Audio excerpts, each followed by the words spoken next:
Assalamualaikum warahmatullahi wabarakatuh. Hai semuanya, selamat datang di channel saya Leticia Renita. Hari ini kita akan membahas tentang cara melakukan analisis kinerja dosen berdasarkan aspek pengajaran. Tujuan dari video ini adalah untuk memberikan panduan lengkap bagaimana kita dapat mengevaluasi kinerja dosen secara objektif dan sistematis. Di sini saya menggunakan Streamlit dan Matplotlib. Pastikan Streamlit dan Matplotlib-nya sudah terinstall. Berikut adalah penjelasan tentang fungsi yang digunakan dalam proyek di atas. 1. Evaluate performance. Fungsi utama yang digunakan untuk mengevaluasi kinerja dosen berdasarkan input dari pengguna. Fungsi ini memiliki beberapa subfungsi untuk menghitung skor dari setiap aspek. 1. Parameter. Cara ajar, pilihan metode mengajar dosen, misalnya interaktif, ekspositori, dan lain-lain. Interaksi, tingkat interaksi dosen dengan mahasiswa, misalnya baik, cukup, dan lain-lain. Penyampaian materi, skor numerik 1-10 terkait kemampuan dosen dalam menyampaikan materi. Komunikasi, tingkat kejelasan komunikasi dosen, misalnya sangat jelas, cukup, jelas, dan lain-lain. Pendampingan, tingkat pendampingan mahasiswa yang dilakukan dosen. Ada juga ketepatan waktu. Ketepatan waktu dosen dalam mengajar. Ada juga alur kerja, bobot aspek. Setiap aspek memiliki bobot tertentu yang menentukan kontribusinya terhadap total skor kinerja dosen. Cara mengajar 20%, interaksi 15%, penyampaian materi 25%, komunikasi 15%, pendampingan 15%, ketepatan waktu 10%.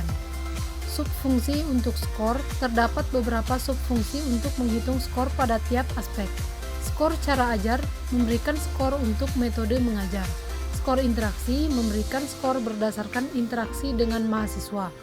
Skor penyampaian materi mengonfirmasi skor penyampaian materi dari skala 1 sampai 10 menjadi skala 0 sampai 1. Skor komunikasi memberikan skor sesuai tingkat kejelasan komunikasi. Skor pendampingan memberikan skor berdasarkan tingkat pendampingan mahasiswa, dan skor ketepatan waktu memberikan skor untuk ketepatan waktu. Total skor menghitung skor akhir setiap aspek dengan formula skor akhir sama dengan skor aspek kali bobot aspek kali 100. Menjumlahkan semua skor aspek untuk mendapat persentase total. Oke, untuk lanjutannya kita menampilkan hasil prediksi dan grafik. Oke, di sini kita ketikkan nama file, lalu ketikkan cmd.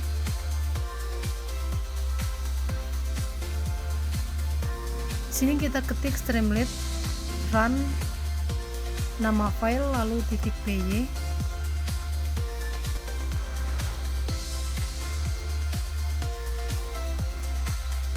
Jika sudah begini, kita tunggu. Lalu ada tampilannya ya teman-teman. Nah, ini tampilannya memprediksi kinerja dosen berdasarkan aspek-aspek pengajaran.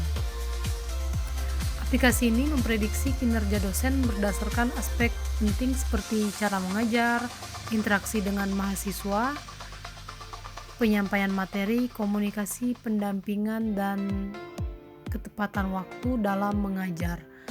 Lalu kita ini pilih aspek yang sesuai untuk mengetahui prediksi tersebut.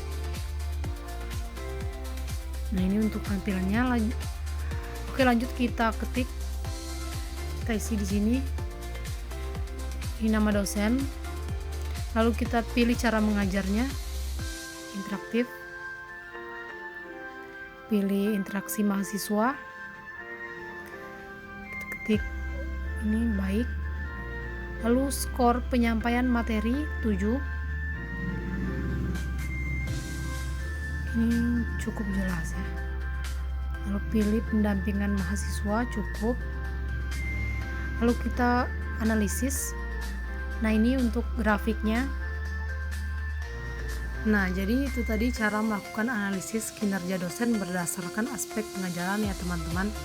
Lalu kita telah membahas survei mahasiswa, observasi langsung, penilaian hasil belajar, serta penggunaan alat dan teknologi. Baiklah, terima kasih telah menonton video ini. Jika Anda memiliki pertanyaan atau komentar, silakan tinggalkan di kolom komentar di bawah ini. Jangan lupa like, share, dan subscribe ya teman-teman untuk video-video menarik lainnya.